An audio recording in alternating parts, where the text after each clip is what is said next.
السلام علیکم ورحمۃ اللہ۔ السلام علیکم ورحمۃ اللہ وبرکاتہ۔ ناظرین حضرات، میں ہوں آپ کے ساتھ مولانا طیب القاسمی۔ پچھلے 2-4 دنوں سے ہمارے پاس ایک سوال بارہا گردش کر رہا تھا کہ زکوٰۃ کے سلسلے میں ہم کچھ باتیں کریں، اس میں کچھ مخصوص سوالات پیش کیے جا رہے تھے۔ تو میں نے مفتی صاحب سے درخواست کی تھی کہ اب ہم اس سلسلے میں کچھ مستقل طور پر 2-4 ویڈیو کی شکل میں ہمارے ان سوالوں کے جوابات ناظرین تک پہنچائے۔ تو ان کی بھی رضامندی کے ساتھ ہم نے طے کیا کہ آج سے آپ حضرات کی خدمت تک اس سلسلے میں یعنی زکوٰۃ کے سلسلے میں کچھ ویڈیو پیش کریں گے۔ تو اسی موضوع پر آج سب سے پہلا ویڈیو، جس میں سب سے پہلا سوال یہ ہے کہ زکوٰۃ کی حیثیت اسلام میں کیا ہے اور اس کی فرضیت کی حکمت بھی کیا ہے، ساتھ ساتھ اس کی مقدار بھی کیا ہے۔ مفتی صاحب سے عرض کروں گا کہ آپ اس کے جواب عنایت کریں۔ بسم اللہ الرحمن الرحیم، الحمدللہ کفی وسلام علی عبادہ الذین اصطفی۔ جی، آج کے جو سوال ہے، سوال میں پہلے شق جو ہے وہ یہ ہے کہ زکوٰۃ کی شرعی حیثیت اسلام میں کیا ہے۔ دیکھیے، شرعی حیثیت یعنی اسلام میں اس کی کیا حیثیت ہے، یعنی یہ فرض ہے یا سنت ہے یا واجب ہے، کیا ہے۔ تو زکوٰۃ جو ہے وہ اسلام کی 5 بنیادی چیزوں میں سے ہے، یعنی اسلام جن چیزوں پر کھڑا ہے ان 5 چیزوں میں سے ایک چیز زکوٰۃ ہے۔ یعنی زکوٰۃ اسلام کی صرف فرائض میں سے ایک فرض نہیں ہے، بلکہ زکوٰۃ اسلام کی اہم فرضوں میں سے ایک اہم فرض ہے۔ چنانچہ اللہ پاک تبارک و تعالیٰ نے خود قرآن میں ارشاد فرمایا، خذ من اموالہم صدقۃ تطہرہم وتزکیہم وتصلی علیہم، کہ محمد صلی اللہ علیہ وسلم آپ ان لوگوں کے مالوں سے زکوٰۃ لیا کیجئے، یعنی زکوٰۃ لینے کے اللہ پاک تبارک و تعالیٰ نے حکم فرمائی ہے۔ اور اس سے اس بات کی وضاحت ہوتی ہے کہ زکوٰۃ اسلام میں فرض ہے۔ چنانچہ حضور پاک صلی اللہ علیہ وسلم کے انتقال کے بعد حضرت ابوبکر صدیق رضی اللہ تعالیٰ عنہ جب مسلمانوں کے خلیفہ بنے تو کچھ لوگوں نے زکوٰۃ دینے سے انکار کیا، یعنی انہوں نے اس بات کا انکار کر دیا کہ اب ہم زکوٰۃ دیں گے نہیں، کیونکہ پہلے محمد صلی اللہ علیہ وسلم ہوا کرتے تھے اور ہم ان کو زکوٰۃ دیا کرتے تھے، اب تو رہے نہیں تو ہم ان کو دیں گے نہیں۔ اور کچھ لوگ ایسے تھے، انہوں نے کہا کہ ہم زکوٰۃ تو دیں گے لیکن ہم خلیفہ مسلمین کو زکوٰۃ نہیں دیں گے۔ تو حضرت ابوبکر رضی اللہ تعالیٰ عنہ نے اس وقت یہ تاریخی جملہ کہا تھا کہ اگر تم اللہ کے رسول کے زمانے میں ایک رسی بھی زکوٰۃ میں نکالا کرتے تھے، اور دوسری روایت میں آتا ہے ایک بکری کا چھوٹا سا بچہ بھی زکوٰۃ میں نکالا کرتے تھے، اور اب اس دینے سے تم منع کرتے ہو تو ہم تم سے جہاد کریں گے جب تک ہماری جان میں جان ہے۔ معلوم ہوا کہ زکوٰۃ اور نماز کے درمیان کوئی فرق نہیں ہے، یعنی ایسا نہیں ہے کہ نماز اہم فرض ہے اور زکوٰۃ اس سے کم ہے فرض ہے، یعنی فرضیت میں دونوں اہم ہے اور دونوں برابر ہے۔ یعنی باتوں کی خلاصہ یہ ہوا کہ زکوٰۃ اسلام میں فرض ہے اور اہم فرائض میں سے ایک فرض ہے۔ اور دوسرا جو ہے وہ سوال آپ کا یہ تھا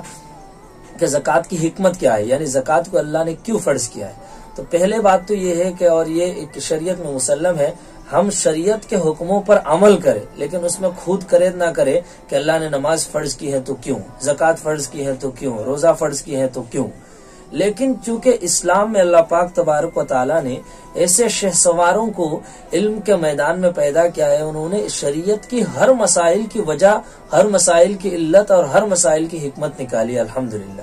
چنانچہ ہمارے بزرگوں نے اس بات کی وضاحت کی اور بڑے بڑے مقالے اور مضامین اور بڑی بڑی کتابیں لکھی ہیں زکوٰۃ کی حکمت اور زکوٰۃ کی فضیلت میں۔ تمام باتوں کو تو بیان نہیں کیا جا سکتا، لیکن اہم اور خلاصہ کے طور پر بات یہ ہے کہ زکوٰۃ ایک ایسی نظام ہے، اس نظام پر اگر دنیا والے بلکہ اہل اسلام یا اہل دنیا عمل کرنے لگے اور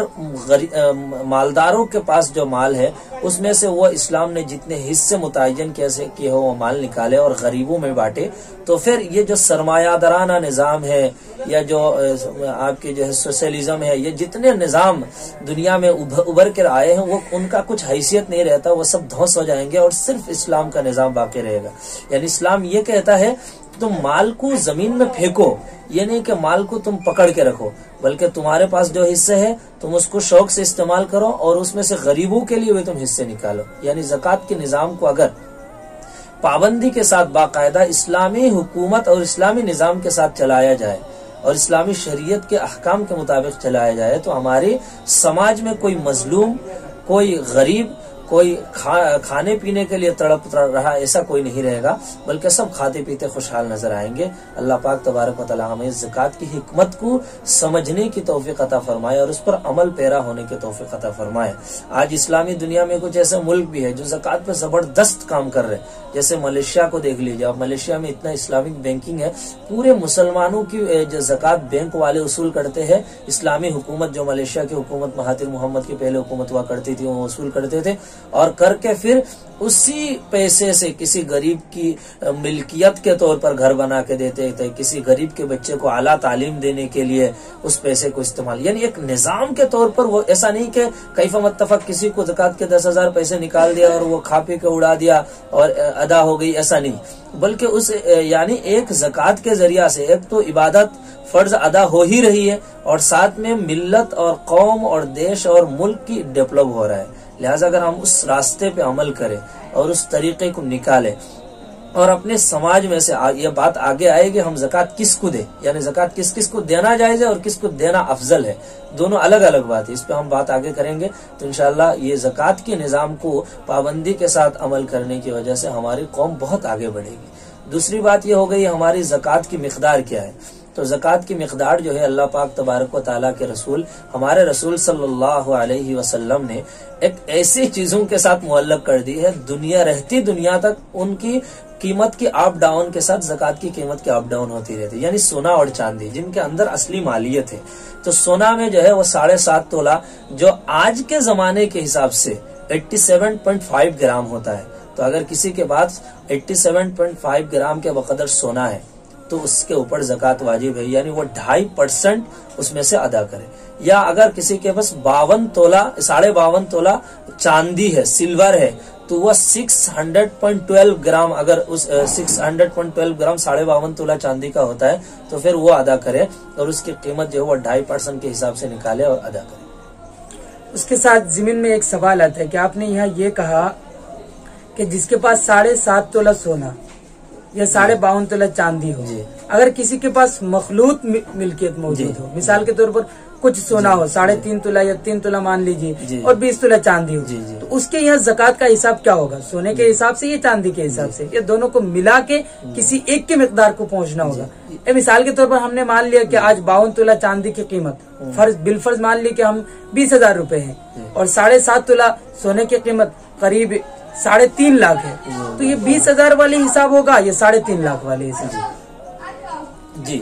آپ کا جو سوال ہے بہت اہم سوال ہے اور اس پہ بات ہونی چاہیے۔ جب سب بات آ ہی گئی تو میں بتا دیتا ہوں، اگر کسی کے پاس مخلوط ہے، مخلوط میں کچھ چاندی ہے کچھ سونا ہے، یا کچھ چاندی ہے کچھ پیسے ہے، تو پھر اس کا حساب جو وہ سونے کے حساب سے نہیں ہوگا، وہ چاندی کے حساب میں آ جائے گا۔ اب آگے جا کے پتہ نہیں آپ کی طرف سے یہ سوال آئے گا کہ نہیں، لیکن مجھے جو کہ یہ سوال کر لیا گیا ہے میں بتا دیتا ہوں۔ عورتوں کے جو زیورات کے مسئلے ہیں اس میں بھی یہی ہے کہ اگر عورتوں کے پاس خالص سونا ہے تب تو 7.5 تولہ یعنی 87.5 گرام سونا ہونے کے بعد ان پہ زکوٰۃ آئے گی، لیکن اگر ان کے پاس کچھ چاندی ہے اور کچھ سونے ہیں،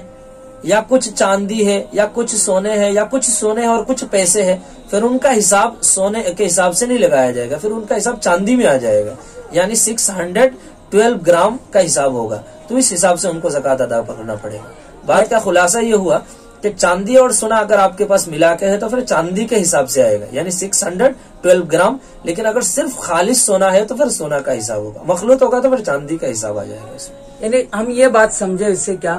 کہ اگر کسی کے پاس 2 تولہ سونا ہے اور 4 تولہ چاندی ہے تو ان کی مالیت جو ہے قریب 1,20,000 روپے کی ہے۔ آج کے زمانے میں 1,20,000 نہیں 2,000 روپے کے ہوتے ہیں، تو 1,02,000 روپے، اور چاندی کے نصاب صرف 20,000 روپے ہے، تو اس کا مطلب جس کے پاس 2 تولہ سونا اور 2 تولہ چاندی ہے اس پر بھی زکوٰۃ فرض ہے؟ فرض ہے جی، بالکل فرض ہے، کیونکہ مخلوط میں نے بتایا تھا مخلوط ہو جائے گا، یعنی ملا کے ہوگا، چاندی بھی ہے سونا بھی ہے، پھر روپے کے حساب سے ہم اس سے نکالیں گے، چاندی کے حساب سے آئے گا۔ جی